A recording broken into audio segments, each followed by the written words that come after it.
I can't dance at all, but Mick turned a deaf ear. Whorls waxed against siren calls, grinning at her from far. From farther away he receded. Over the river and into the woods his Cheshire cat grin hung luminous. Couldn't hear a word in his canary feathered heaven. You wrote those poems, Dodie shouted over the roar of the music, which swelled louder, like the continuous roar of airplanes taking off from the runway across Boston Harbor. She taxied in for a close-up, the room blinking one, seen through the wrong end of a telescope. A red-haired boy bent over the piano, fingers cakewalking invisible. Chubb, sweating and flushed, lifted the horn and wailed, and Bamber, there too, flicked his bony chalk hand over and over the guitar. Those words, you made them, but Mick, wrinkled and gone in his baggy checked pants, swung her out and back and caught her up again with Leonard nowhere at all. All the hours wasting, she squandering hours like salt shaker grains on the salt sea in her hunt. That one hunt. Hamish's face kindled before her like a sudden candle from the ring of faces that spun away, features blurred and smeared as warming wax. Hamish, watchful, guardian angeling, waited in attendance, coming no nearer. But the man in the black sweater had come near. His shoulders, hunching, closed out the room piece by piece by piece. Pink, luminous, and ineffectual, the face of Hamish winked out behind the blackness of the worn, torn sweater. Hello! His square chin was green and rough. I'm out at the elbows. It was a beard of moss on his chin. Room and voices hushed in the first faint twirl of a rising wind. Air sallowed, the storm to come. Air sultry now, leaves turning up white-bellied sides in the queer sulphur light. Flags of havoc, his poem said. Patch the havoc, but the four winds rose, unbuckled from the stone cave of the revolving world. Come thou north, come thou south, east, west, and blow. Not all their ceremony can patch the havoc. You like that? Wind smacked and bellowed in the steel girders of the world's house. Perilous scaffold. If she walked very carefully, knees gone jelly weak, the room of the party hung in her eye like a death's door camera shot. Mick beginning again to dance with the girl in green, Larson's smile widening great as the grin on Humpty's head. Knitting up the sleeve of circumstance, she moved into the small new room.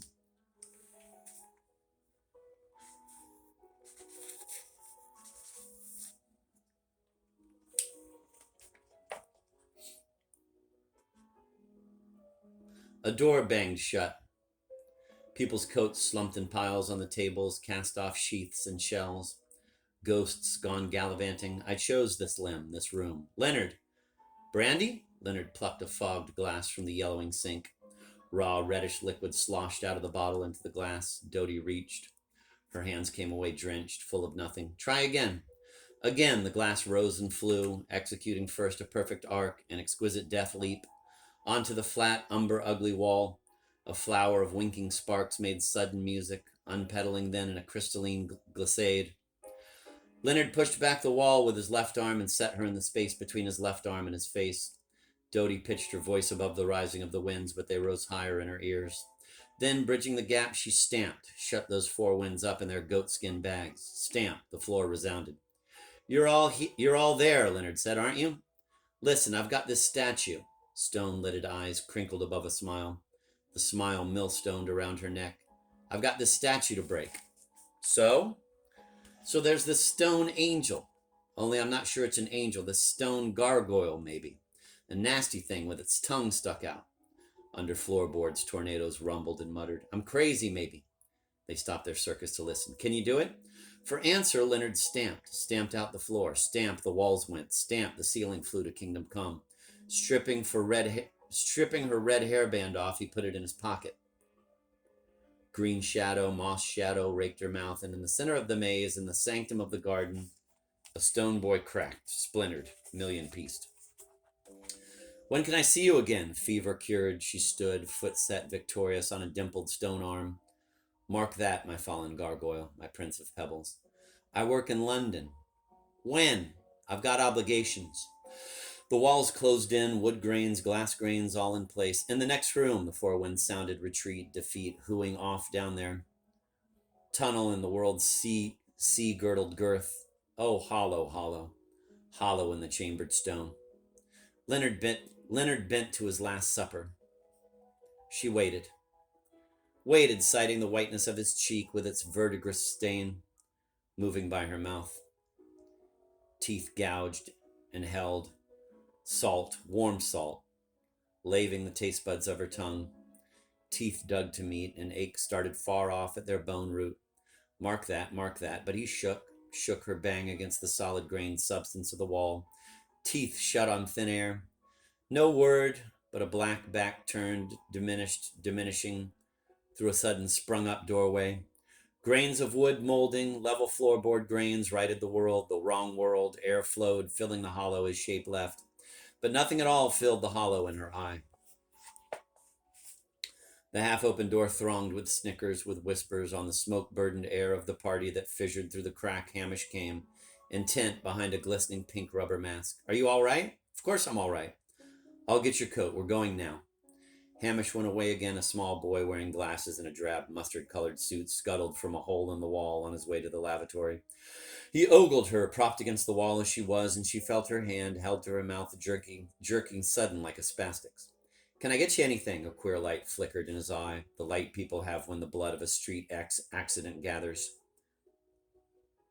Puddling prodigal on the pavement. How they came to stare, curious arenas of eyes.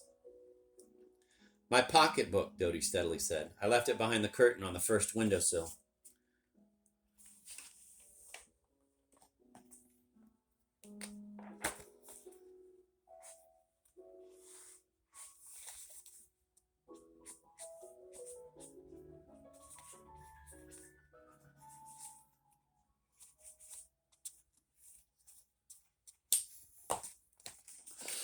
The boy went out. Hamish appeared with her red coat, black gown dangling its rag of crepe. She shoved her arms in, obedient, but her face burned, unskinned, undone. Is there a mirror?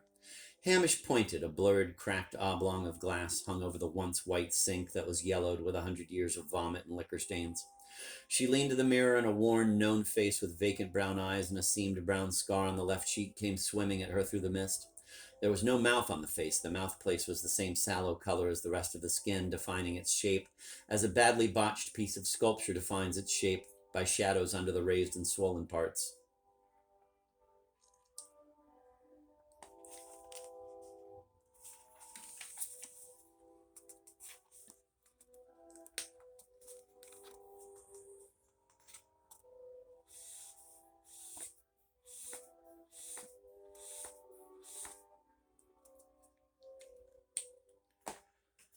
The boy stood beside her, holding up a pocketbook of scratched brown leather. Dodie took it. With a cartridge of red lipstick, she followed the mouth shape and made the color come back. Thank you, she smiled at the boy with her bright new red mouth. Take care of me now, she told Hamish. I have been rather lousy. You're all right. But that was not what the others would say. Hamish pushed the door open out into the room. No one stared. A ring of turned backs, averted faces. The piano notes still sauntered underneath the talk. The people were laughing very much now. Beside the piano, Leonard hunched, holding a white handkerchief to his left cheek. Tall, pale, Dolores Cheryl Iris with the tiger lily freckles willowed up to help him blot the blood. I did that, Dodie informed the deaf air. But the obligation got in the way, smirking. Obligation. Soap and water would not wash off that ring of holes for a good week. Dodie Ventura, mark me, mark that. Because of Hamish protecting, not angry at all, she got to the doorway of the room with no stone thrown, not wanting to go, but going, starting down the narrow angled stair with Adele's face cupped by the shining blonde hair, coming up at her, open and frank and inviolable as a water lily, that white blondness, all pure, all folding purely within itself, multi-manned yet virginal. Her mere appearance shaped a reprimand like the hushed presence of a nun. Oswald backed her up.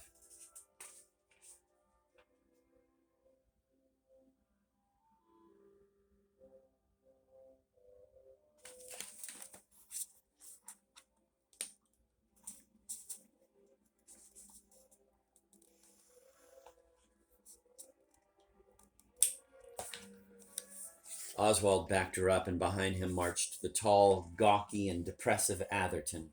Oswald, his receding Neanderthal head brushed straight across, with slicked hair to hide the shiny retreating slope, peered at Dodie through his tortoiseshell glasses.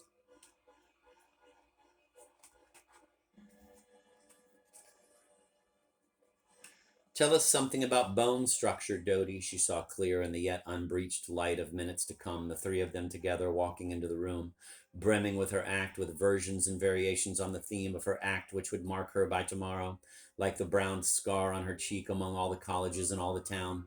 Mothers would stop in Market Hill, pointing to their children. There's the girl who bit the boy. He died a day after. Hark, hark, the dogs do bark.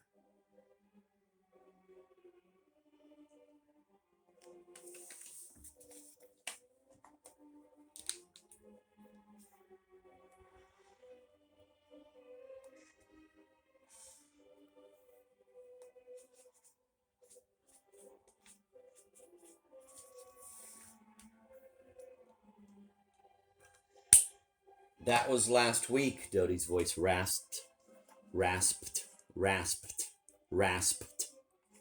Dodie's voice rasped. It's hard to say rasped. This is the reader saying this. Dodie's voice rasped, rasped, rasped, rasped. That was last week, Dodie's voice rasped, rasped, rasped. It's two, unvocalized consonants very close together. Except, P is usually P, really hit, and D is usually just touched. This is still the reader speaking, of course. Dodie's voice rasped, hollow, as from the bottom of a weed-grown well. It's fucking descriptions of this chick.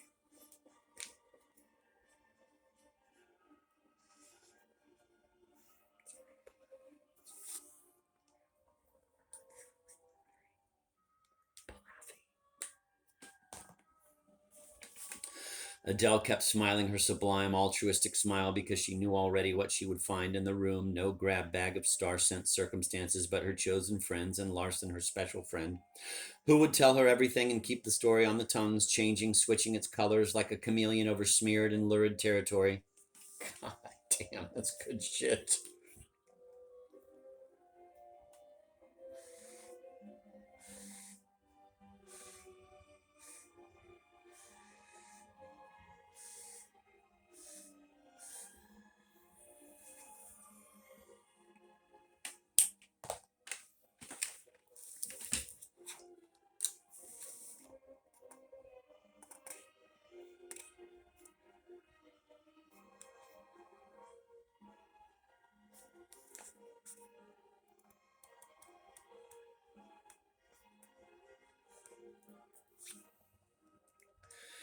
Back to the wall, Dodie let Adele, Oswald, and Atherton move past her up the stair to the room she was leaving, into the red circle of teeth marks and Leonard's obligation. Cold air struck, scything her shins. But no faces came to recognize Dodie, nor fingers censorious to point her out. Blind storefronts and eyeless alley walls said, "Comfort ye, comfort ye." Black sky spaces spoke of the hugeness, the indifference of the universe. Greening pricks of stars told her how little they cared. Every time Dodie wanted to say Leonard to a lamppost, she would say Hamish, because Hamish was taking the lead, leading her away safely, though damaged and with interior lesions, but safe now through the nameless streets. Somewhere from the dark sanctuarial belly of Great St. Mary's, or from deeper within the town, a clock bonged out. Bong. Black streets, except for the thin string of lights at the main corners, town folks all abed. The game began, a game of hide-and-go-seek with nobody. Hamish stationed her behind a car, advancing alone, peering around corners, then returning to lead her after him. Then, before the next corner, Dodie ducking again behind a car, feeling the metal fender like dry ice, magnet gripping her skin. Hamish leaving her again, walking off to look again, and then coming back and saying it was safe so far. "The Proctors," he said, "will be out after me." A damp mist rose and spired about their knees, blurring patches of the buildings and the bare trees, a mist blued to phosphor by the high, clear moon dropping over a maple tree, a garden shed, here, there, a theatrical scrim of furred blue haze. After back alleys, after crossing the corner of Trumpington Street, under the blackened, scabrous walls of Pembroke College, a graveyard on the right, askew with stones. Snow drifted white in patches and patches of dark where ground showed. They came to Silver Street. Boldly now they walked past the woodwork frame of the butcher shop with its surgical white Venetian blind drawn on, all the hanging heel-hooked pigs, and the counters full of freckled pork sausages and red-purple kidneys.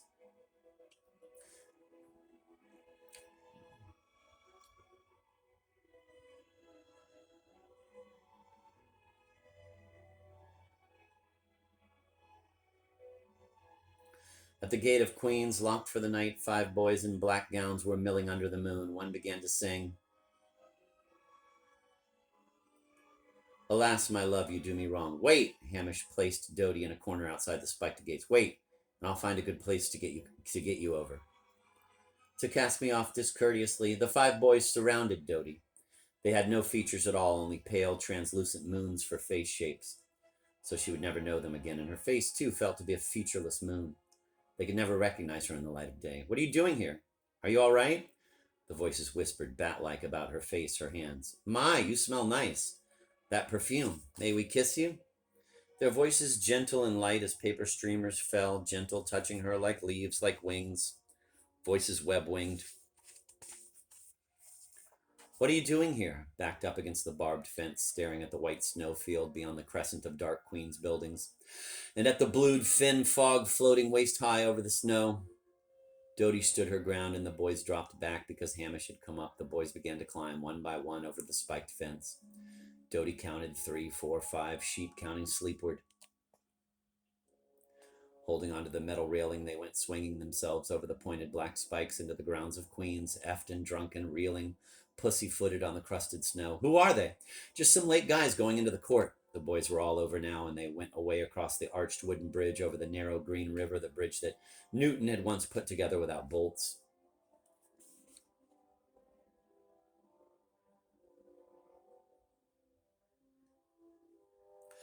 "We're going over the wall," Hamish said. "They've found a good place, only you mustn't talk until we're in." "I can't go over, not with this tight skirt. I'll get spikes through my hands." "I'll help you." "But I'll fall." Still, Dodie pulled her tweed skirt up to her thighs, to the top of her nylon stockings, and put one foot up on the wall. Game, oh game. She lifted her left leg over the spikes where they were lowest, but the black tips caught and pierced through her skirt. Hamish was helping, but she stuck there, one leg over the spikes, teetering. Would it hurt? Would she bleed at all? Because the spikes were going through her hands, and her hands were so cold she couldn't feel them. And then Hamish was all at once on the inside of the fence, cupping his hands into a stirrup for her to step in. And without arguing it out or thinking, she simply stepped, pivoting herself over with her hands. And the spikes looked to be going right through them. "My hands," she began. "They'll bleed." "Shh." Hamish put his hand over her mouth. He was looking around the inside of the crescent toward a dark doorway. The night stood still, and the moon, far off and cold in its coat of borrowed light, made a round O mouth at her. Dodie Ventura, coming into Queen's Court at 3 a.m. because there was nowhere else to go, because it was a station on the way. A place to get warm in, for she felt very cold, wasting, her blood gone to redden the circle of teeth marks on Leonard's cheek, and she, a bloodless husk, left drifting in limbo, here with Hamish.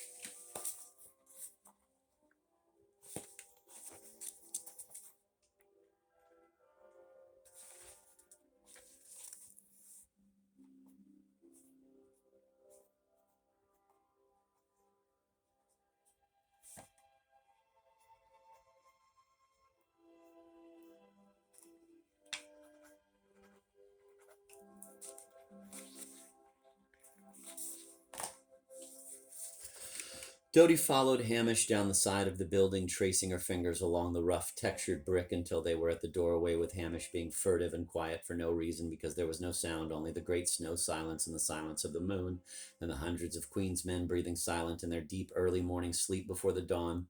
The first stair on the landing creaked, even though they had taken their shoes off. The next was quiet, and so the next. A room all by itself. Hamish shut the ponderous oaken door behind them, and then the thin inner door, and lit a match. The big room jumped into Dodie's view, with its dark, shiny, cracked leather couch and thick rugs and a wall full of books. "Made it. I'm in a good entry." From behind the paneled wainscoting, a bed creaked. There sounded a stifled sigh.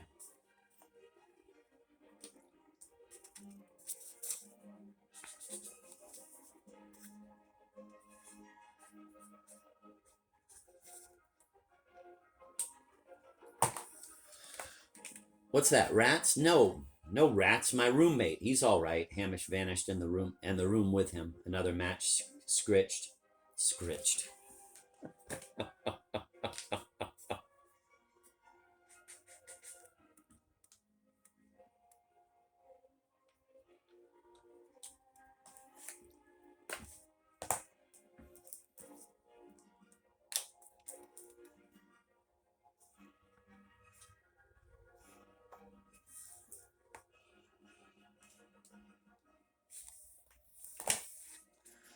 Another match scritched, and the room came back. Hamish, squatting, turned on the gas jet for the fire. The hissing sound lighted with a soft whoosh, a blue flare, and the gas flames in their neat row behind the white asbestos lattice started shadows flickering behind the great couch and the heavy chairs.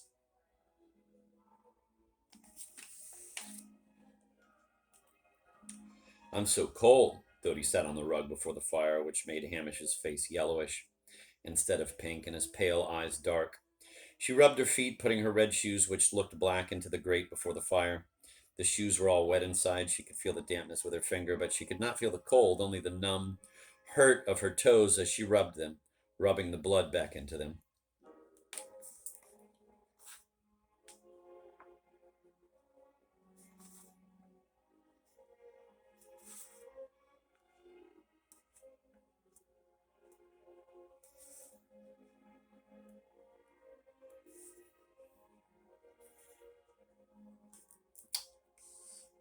Scritched.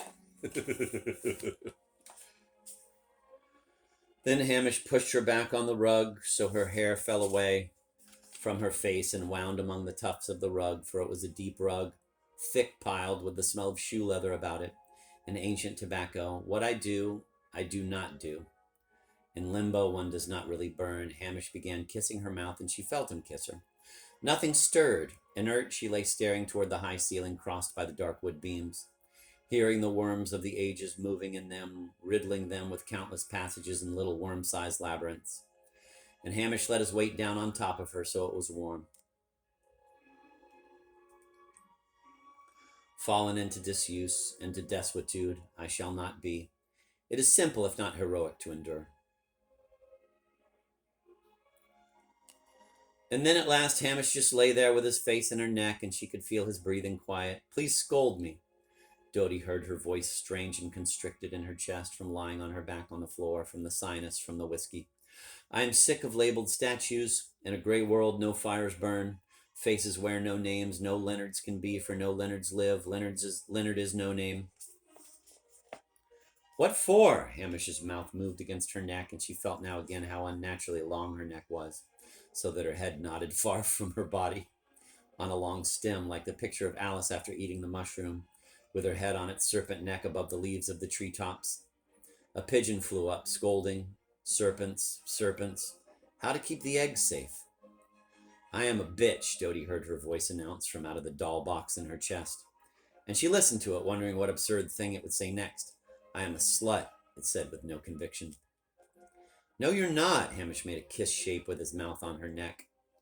But you should have learned your lesson. I told you about them, and you should have learned your lesson. I've learned it, the small voice lied. But Dodie hadn't learned her lesson, unless it was the lesson of this limbo where no one got hurt because no one took a name to tie the hurt to, like a battered can. Nameless I rise, nameless and undefiled. One more lap of her journey loomed ahead, the safe getting in the door at Arden, and then up to her room with no stairs creaking, with no simmering Miss Minchell bursting out of her room on the landing between the first and second stair, raging in her red flannel bathrobe, her hair undone for the night from the bun and hanging in a straight black braid down her back, with the gray strands braided into it down to her buttocks, and no one to see. No one to know that Miss Minchell's hair, when undone, reached her buttocks.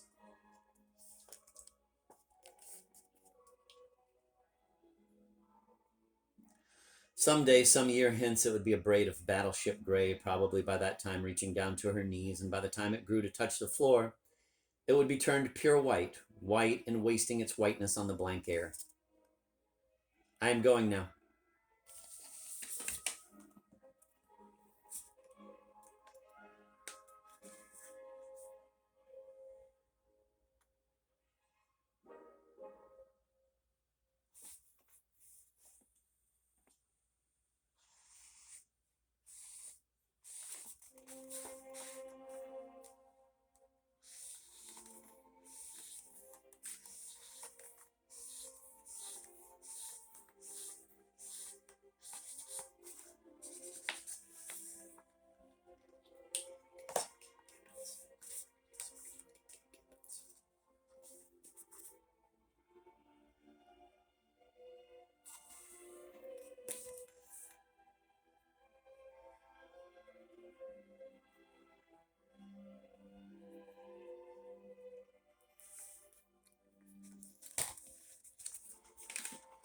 I am going now. Hamish heaved himself up, and Dodie lay indifferent, feeling the warm place where he had been and the warm sweat drying and cooling on the cool air through her sweater. You do just what I tell you, Hamish said, or we'll never get out.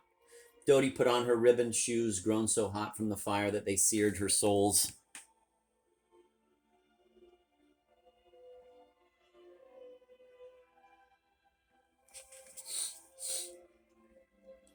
Do you want to climb over the spikes again, or try the brook? The brook? Dodie looked up at Hamish, standing over her, solid and warm like a horse breathing hay in its stable. Is it deep? It might have been Larson or Oswald or even Atherton standing in with the pleasant warmth common to horses, immortal horses for one replaced another, and so all was well in an eternity of horses. Deep? It's frozen over. I'd test it first anyway. The brook, then. Hamish stationed Dodie by the doorway. First he opened the inside door, and then after peering out the crack, the outside door. You wait here. He wedged her against the door jamb. When I signal, come.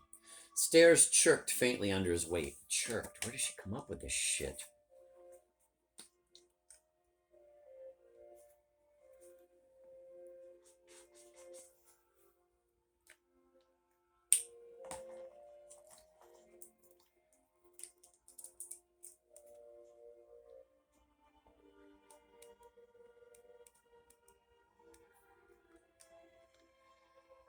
Stairs chirked faintly under his weight, and then after a pause a match flared, lighting the entrance, showing the grain of wood, worn to a satin patina by the hands of ghosts.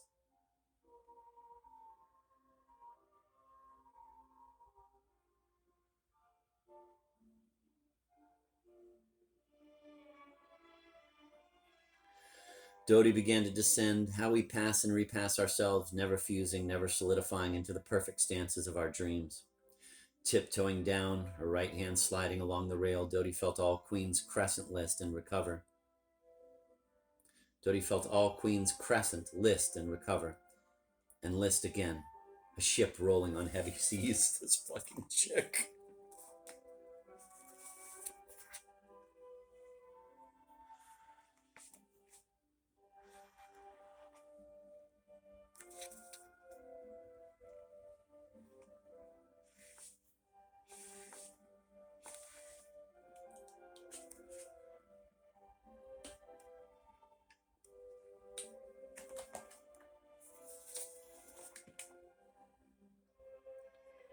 Then a splinter entered her index finger, but she kept her hand sliding down along the rail right on into it.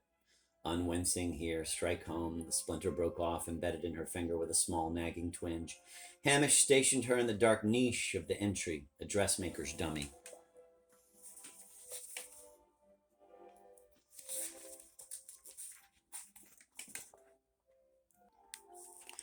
Wait, he whispered, and the whisper ran up the stairs, twining around the banisters, and there might be someone on the next landing, wary, listening with flashlights and an official badge. I'll beckon if it's all clear, and you run like hell. Even if anyone starts coming after you, run, and we'll get over the brook and across the road before they can catch us up. What if they arrest you? They won't do any more than send me down. Hamish dropped the match to the ground. He crushed it under his foot. The small yellow world went out, and the courtyard flowered, large, luminous, blue in the light of the moon. Hamish stepped out into the courtyard. His dark shape cut itself clear against the snow. a pasteboard silhouette, moving, diminishing, blending into the darkness of the bushes bordering the brook. Dodie watched, hearing her own breathing, a cardboard stranger's, until a dark figure detached itself from the shrubbery. It made a motion. She ran out. Her shoes crunched loud, breaking through the crust of the snow, each step cackling, crackling, as if someone were crumpling up newspapers one after the other. Her heart beat and the blood beat up in her face. And still the snow crusts broke and broke under her feet. She could feel the soft snow dropping like powder into her shoes, and the space between the arch of her foot and the instep of the shoe dry and then melting cold. No sudden searchlight, no shouts. Hamish reached for her as she stumbled up, and they stood for a moment by the hedge. Then Hamish began shouldering through the rough, thicketed bush, making a path for her, and she followed him, setting her feet down, tramping the lower branches, scratching and scraping her legs on the brittle twigs. They were through, at the bank of the brook, and the hedge closed behind them, its gate of briars dark, unbroken.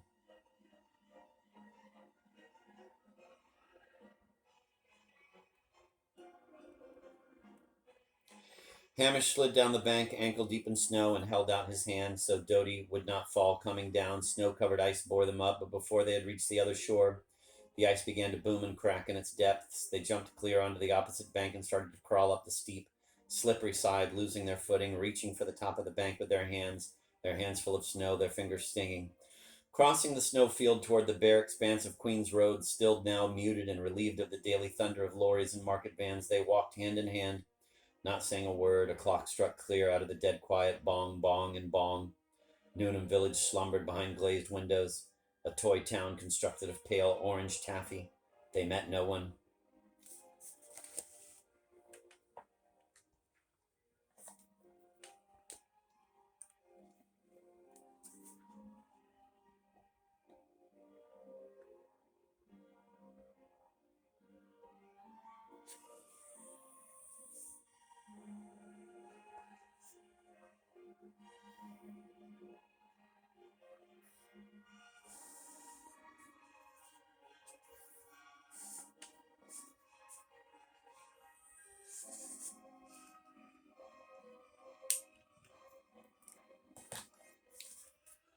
Porch light and all the house lights out. Arden stood dark in the weak blue wash of the setting moon. Wordless, Dodie put her key in the lock, turned it, and pressed the door handle down. The door clicked open on the black hall, thick with the ticking of the coffin-shaped clock and hushed with the unheard breathing of sleeping girls. Hamish leaned and put his mouth to her mouth, a kiss that savored of stale hay through the imperfect clothwork of their faces. The door shut him away, a mule that didn't kick. She went to the pantry closet just outside Mrs. Guinea's quarters and opened the door. The smell of bread and cold bacon rose to meet her nostrils, but she was not hungry. She reached down until her hand met the cold glass shape of a milk bottle. Taking off her shoes again and her black gown and her coat, she started up the back stairs with the milk bottle, weary yet preparing from a great distance the lies that would say, if necessary, how she had been in Adele's room, talking with Adele until late and had just come up. But she remembered with lucid calm that she had not looked in the signing out book to see if Adele had checked herself back yet. Probably Adele had not signed out either, so there was no knowing, unless she tried Adele's door, whether Adele was really back. But Adele's room was on the first floor, and it was too late now. And then she remembered why she did not want to see Adele at all anyway. When Dodie flicked on the light switch, her room leapt to greet her, bright, welcoming, with its grass-green carpet and two great bookcases full of books she had bought on her book allowance and might never read. Not until she had a year of nothing to do but sit with a locked door and food hoisted up by pulleys, and then she might read through them. Nothing, the room affirmed, has happened at all. I, Dodie Ventura, am the same coming in as I was going out. Dodie dropped her coat on the floor and her torn gown. The gown lay in a black patch like a hole, a black doorway into nowhere. Carefully, Dodie put her shoes on the armchair so she would not wake Miss Minchell, who slept directly below, coiled up for the night in her braid of hair. The gas ring on the hearth, black and greasy, was stuck with combings of hair, speckled with face powder fallen from past makeup jobs in front of the mirror on the mantel over the fireplace. Taking a Kleenex, nice product placement, taking a Kleenex, she wiped the gas ring clean and threw the stained tissue into the wicker wastepaper basket. The room always got musty over the weekend and only really cleared on Tuesdays when Mrs. Guinea came in with the vacuum cleaner and her bouquet of rushes and feather dusters. Dodie took one match from the box with the swan on it, which she kept on the floor by the gray gas meter with all its myriad round dial faces and numbers stenciled black on white. She lit the gas fire, and then the gas ring, its circle of flames flaring up blue to her retreating hand, leaping to scorch. For a minute she squatted there, absorbed, to remove the splinter from her right hand where it had dug itself into a little pocket of flesh, showing dark under the transparent covering of skin. With thumb and forefinger of her left hand, she pinched the skin together, and the head of the splinter came out, black, and she took the thin silver between her fingernails, slowly drawing it out until it came clear. Then she put the small, battered aluminum pot on the gas ring, poured the pint of milk into it, and sat on the floor, cross-legged. But her stockings cut tight into her thighs, so she got up and ripped down her girdle like the peel of a fruit and pulled the stockings off, still gartered to it, because they were shredded past saving from the twigs of the bushes outside Queens. And she sat down again in her slip, rocking back and forth gently, her mind blank and still, her arms around her knees and her knees hugged against her breasts, until the milk began to show bubbles around the brim of the pan. She sat then in the green-covered chair, sipping the milk from the Dutch pottery cup she had picked up in New Compton Street that first week in London. The milk seared her tongue, but she drank it down, and knew that tomorrow the milk would not pass, all of it, out of her system, extricable as a splinter, but that it would stay to become part of herself, inextricable. Dodie Ventura.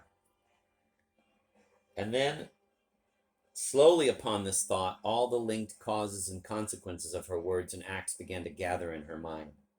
Slowly, like slow-running sores. The circle of teeth marks hung out its ring of bloodied roses for Dodie Ventura to claim. And the invariable minutes with Hamish would not be spat out like thistles, but clung fast. No limbo's nameless lamb, she.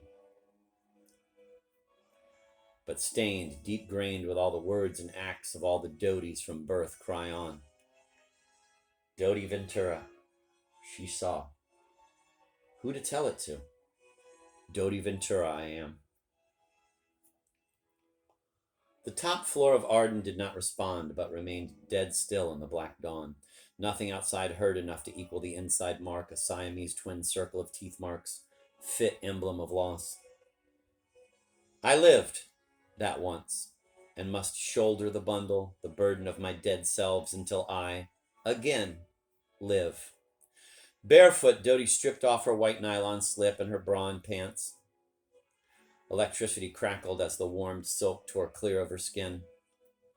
She flicked out the light and moved from the wall of flame and from the ring of flame toward the black oblong of the window. Rubbing a clear, round porthole in the misted pane, she peered out at the morning, caught now in a queer no-man's land light between moonset and sunrise. No place yet, but someplace in Falcon Yard. The panes of the diamond-paned windows were falling in jagged shards to the street below, catching the light from the single lamp as they fell. Crash, bang, jingle, jangle. Booted feet kicked the venerable panes through before dawning.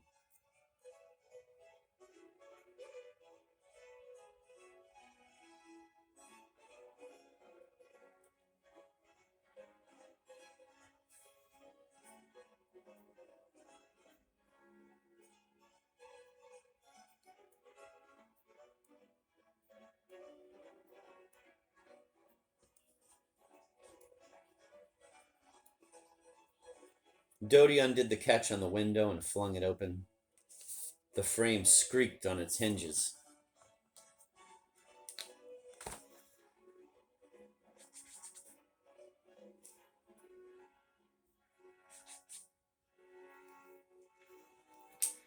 Banging back to thud against the gable. Kneeling naked on the two-seated couch in the window niche, she leaned out far over the dead, dried garden, over the marrowless stems marking iris roots, bulbs of narcissus and daffodil, over the bud-nubbed branches of the cherry tree and the intricate arbor of laburnum boughs.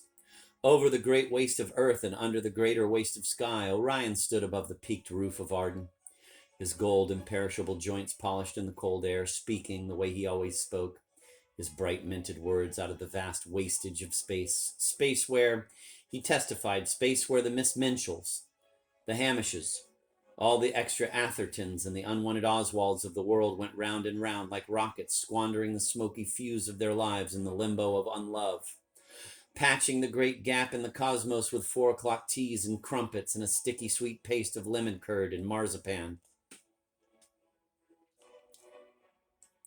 The cold took her body like a death. No fist through glass, no torn hair, strewn ash and bloody fingers, only the lone, lame gesture for the unbreakable stone boy in the garden, ironic, with Leonard's look poised on that sculpted foot, holding fast to his dolphin, stone-lidded eyes fixed on a world beyond the clipped privet hedge, beyond the box borders and the raked gravel of the cramped and formal garden paths, a world of no waste but of savings and cherishings, a world love kindled, love championed, as Orion went treading, riveted on his track toward the rim of that unseen country, his glitter paling in the blue undersea light. The first cock crowed. Stars doused their burning wicks against the coming of the sun. Dodie slept the sleep of the drowned, nor saw yet or fathomed how now downstairs in the back kitchen Mrs. Guinea began another day. Savor, cherish her, no waster, she, splitting the bony kippers into the black iron frying pan, crisping the fat-soaked toast in the oven. She creakily hummed. Grease jumped and spat. Sun bloomed virginal in the steel-rimmed rounds of her eyeglasses, and clear light fountained from her widowed bosom, giving back the day its purity. To her potted hyacinths, budding on the windowsill in their rare, ethereal soil of mother-of-pearl shells, Mrs. Guinea affirmed, and would forever affirm, winter aside, what a fine, lovely day it was after all.